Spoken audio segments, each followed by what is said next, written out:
Distinguidas autoridades, señoras y señores, buenas tardes a todos. Es un auténtico placer para mí la posibilidad que me brinda el Ayuntamiento de dirigirme a ustedes desde este patio de columnas del Palacio Almudí y ante estos dibujos de Modigliani que tenemos en esta exposición, que es increíble. Gracias de verdad. El periodista Kay Tallés, uno de los creadores del nuevo periodismo, lo habrán visto alguna vez con su figura de gentleman llamativamente sencillo, con sus zapatos italianos, sus sombreros de Panamá y Colombia y sus trajes de color marfil con chaleco y corbata, como si estuviera siempre listo para ser amortajado. Escribió para The New York Times durante 10 años y sus crónicas y perfiles periodísticos han aparecido en los medios y revistas más prestigiosos. Recurro a Kay Tallés porque leí en 2013 su libro Retratos y Encuentros, donde puede encontrarse uno de sus textos más brillantes. Nueva York, ciudad de cosas inadvertidas. Nueva York es una ciudad de cosas inadvertidas. Es una ciudad de gatos que dormitan debajo de los coches aparcados, de los armadillos de piedra que trepan en la Catedral de San Patricio y de millares de hormigas que reptan por la azotea del Empire State. Las hormigas probablemente fueron llevadas hasta allí por el viento o las aves, pero nadie está seguro. Nadie en Nueva York sabe más sobre esas hormigas que sobre el mendigo que toma taxis para ir hasta el barrio de Bowery, o el atildado caballero que hurga en los cubos de la basura de la Sexta Avenida, o la medium de los alrededores de la calle 70 Oeste que afirma: soy clarividente, clariaudiente y clarisensual. Para Kay Tallés, el Nueva York más hipnotizante es precisamente aquel que pasa desapercibido o está ensombrecido por los rascacielos. El Nueva York de tantas voces desatendidas entre el bullicio. Como Nueva York, ciudad que tantas veces hemos visto sin haber pisado aún, entre otras cosas gracias a películas maravillosas como Manhattan de Woody Allen, yo siempre pensé que Murcia también es una ciudad de movimiento, un lugar de interés para los excéntricos y una fuente de datos curiosos. Pocas personas saben, por ejemplo, que enero es el mes en que nacen más murcianos. ¿Tendrán algo que ver las fiestas de primavera? Casi 42.000 murcianos nacieron en enero. En Murcia conviven 142 nacionalidades, de modo que hay una representación de casi todos los países del globo y muchas historias por contar. Hay 12.300 Antonios y 8.474 vecinas llamadas María. Martínez, García, Sánchez, López y Hernández son los apellidos más comunes. Si recorriéramos en línea recta todo el contorno del municipio de Murcia, andaríamos la misma distancia que separa Murcia de Valencia. Y el punto más alto del municipio, la cumbre de Carrascoy, a 1.065 metros sobre el nivel del mar, una atalaya que se alza sobre otros picos como Columbares, la Sierra del Puerto o la Sierra de Altaona, donde, por cierto, encontramos una de las mayores densidades de búho real en el mundo. ¿Recuerdan toda aquella ilusión del país del búho?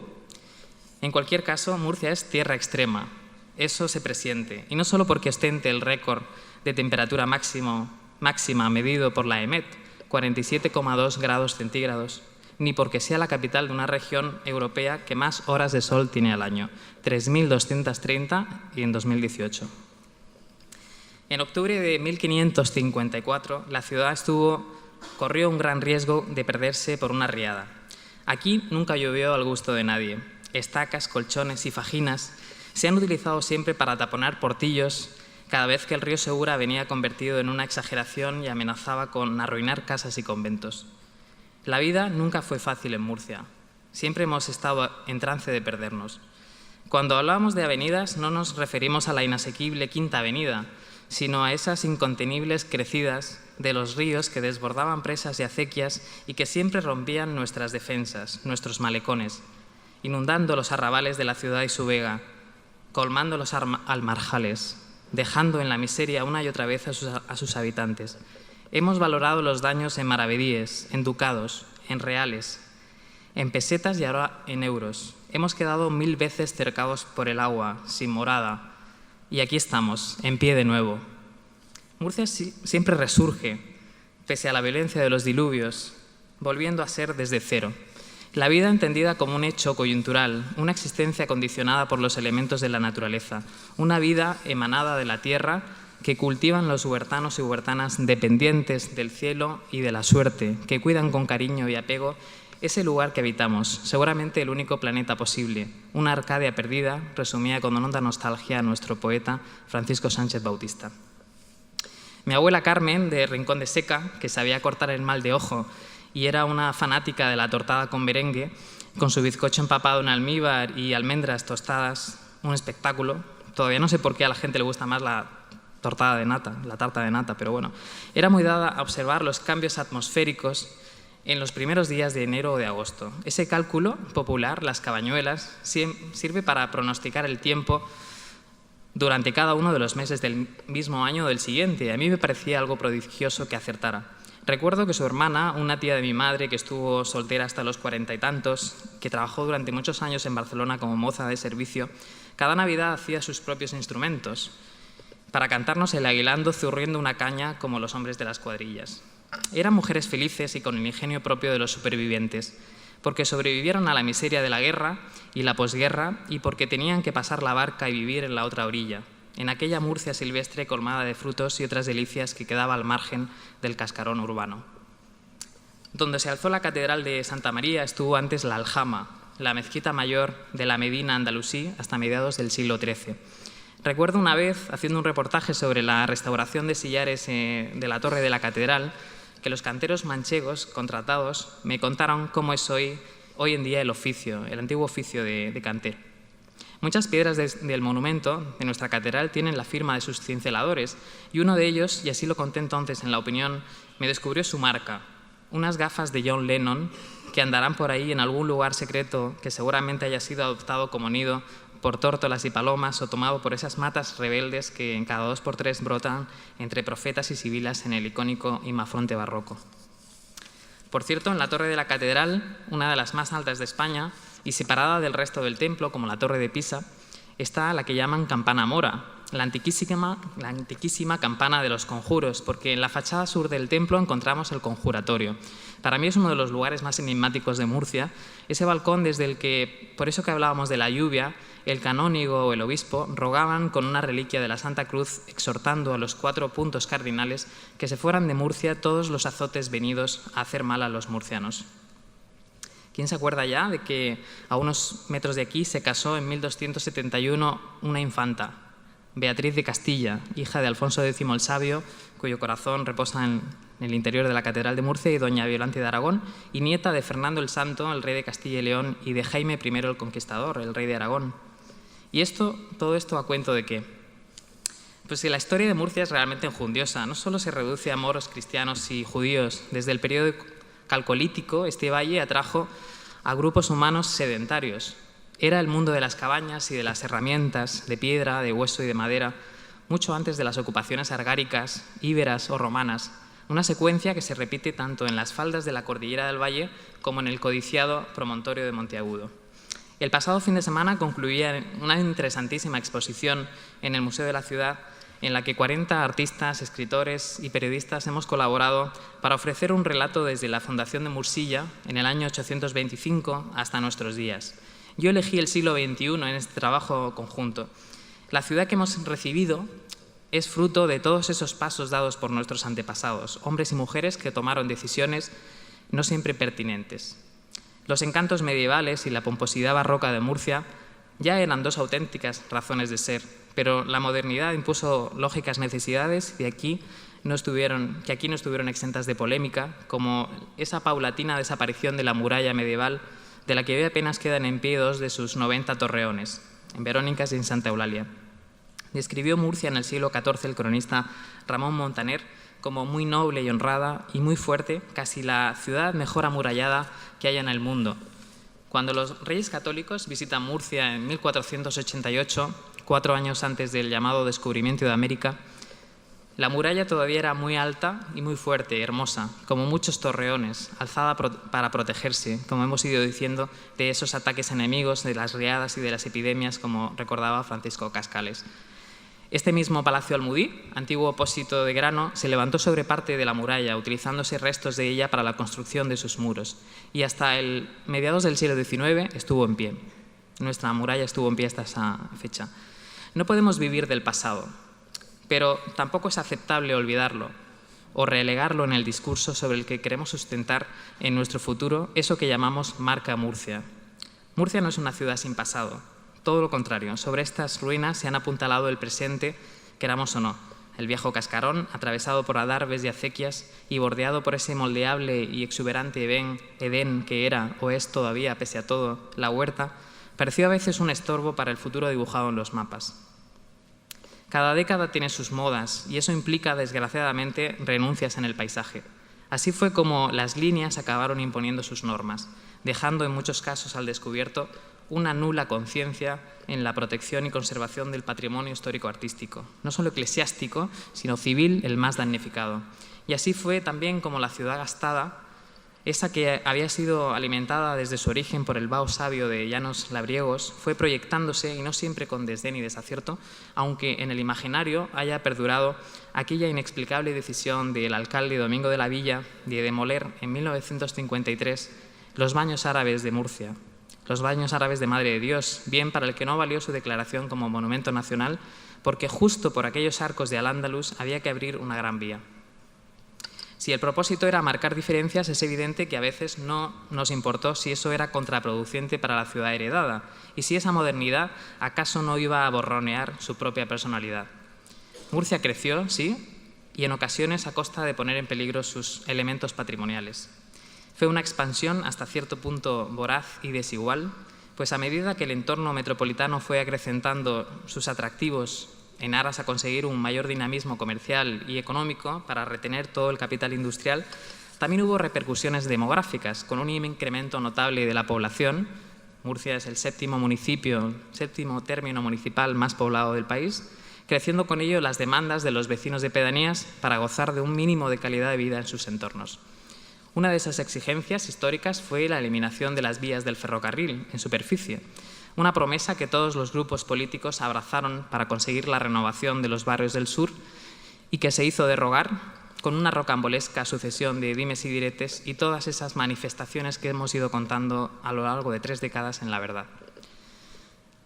A lo largo del siglo XX y también en este arranque del siglo XXI ha quedado muy patente que hay una palpable diferencia entre lo que significa ser una ciudad grande o una gran ciudad.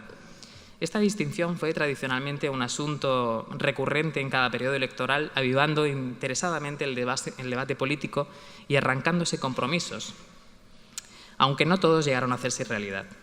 Murcia fue incluso postulada como ciudad, como capital cultural europea en 2016, bajo el lema «Ciudad de paz, tierra de luz», apelándose en su momento a su legado histórico-artístico, a su oferta cultural en museos, teatros, auditorios y centros culturales, y a la experiencia en la organización de acontecimientos deportivos. No se logró, ni siquiera pasó al grupo de finalistas. San Sebastián fue la elegida, dejándola con la miel en los labios a otras ciudades como Burgos, Las Palmas, Segovia, Córdoba y Zaragoza.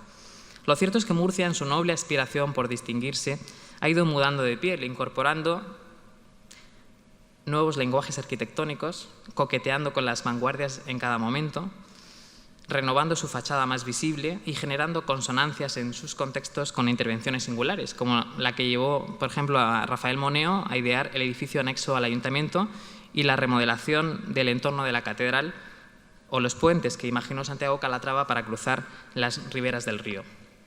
La posibilidad de incurrir en errores del pasado hizo que en 2009 se produjera una movilización ciudadana sin precedentes para salvar un pedazo de la historia de Murcia, el arrabal de la Risaca Nueva, una muestra representativa del urbanismo islámico de los siglos XII y XIII, de excepcionales dimensiones, unos 10.000 metros cuadrados de yacimiento arqueológico, que apareció durante las labores previas a la construcción de un aparcamiento bajo el Jardín San Esteban.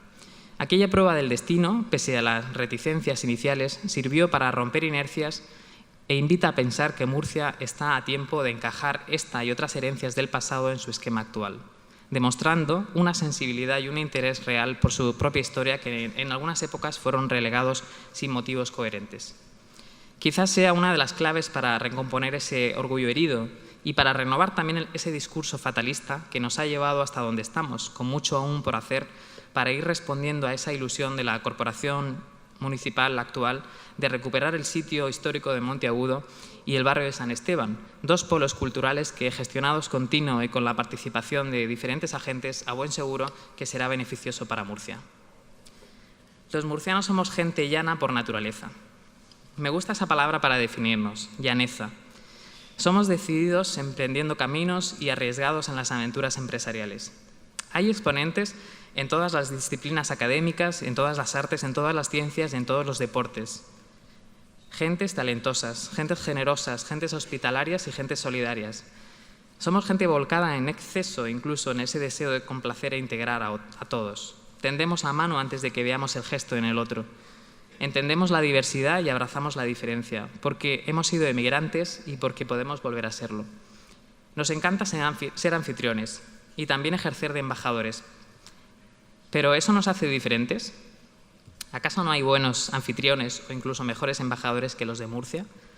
Muchas veces me preguntaron de dónde soy, de dónde vengo. Pues de Murcia, pijo. Y seguidamente la misma objeción, pero tú no tienes acento de Murcia. Puede ser. Nuestra forma de hablar nos ha convertido a menudo, sin comerlo ni beberlo, en el hazmerreír de España. A los murcianos no nos perdonan ese desliz con las eses, empezando por nosotros mismos. Yo no sé ustedes, pero yo tiemblo cuando en el telediario aparece alguien de Murcia. Aguantas unos segundos la respiración, que te parecen eternos, y suspiras, esperando que no metan la pata, deseando que respondan con gracia e inteligencia, creyendo erróneamente que el acento nos define o que, como lo digan, es más importante que lo que digan. No es para tomar disgustos, o sí. Yo tuve un profesor de latín en el Instituto Saavedra Fajardo, Jesús Masdemont, que era natural de Jaén y es la persona que para mí, aunque hayan transcurrido los años y ya haya entrado en la crítica década de los 40, mejor ha tratado nuestra lengua. Fue él quien nos decía: murcianos, no tengáis miedo a la fonética, que el castellano está para pronunciarlo con todas sus letras y también para que nos entiendan. ¿Por qué los murcianos nos avergonzamos de nuestra forma de hablar? Me pregunto si este tipo de cuestiones intangibles pueden también tener alguna repercusión en una imagen de marca. ¿Es la marca Murcia menos atractiva por nuestro acento? Quisiera creer que no. Yo he podido comprobar a lo largo de los años cómo, disimulando el acento fuera de Murcia, uno dejaba de ser blanco fácil de bromas, caricaturas y tantos tópicos formados. Pero lo cierto es que los murcianos nos reímos hasta del apuntador.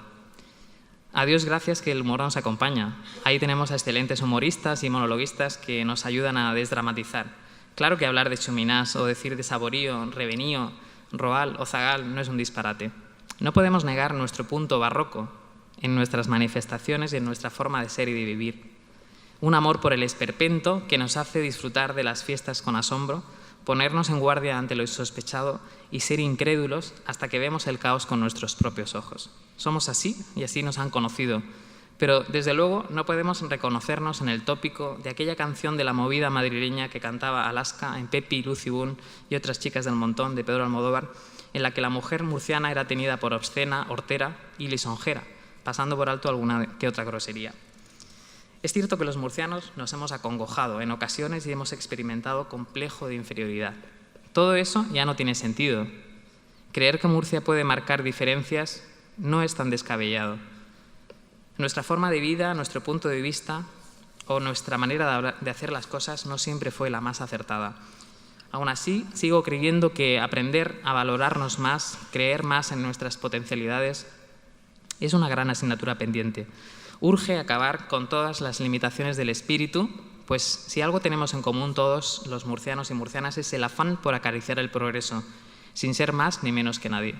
A los políticos, en ocasiones, se les olvida que la ciudadanía es feliz cuando se la escucha y cuando se la deja participar en la toma de decisiones.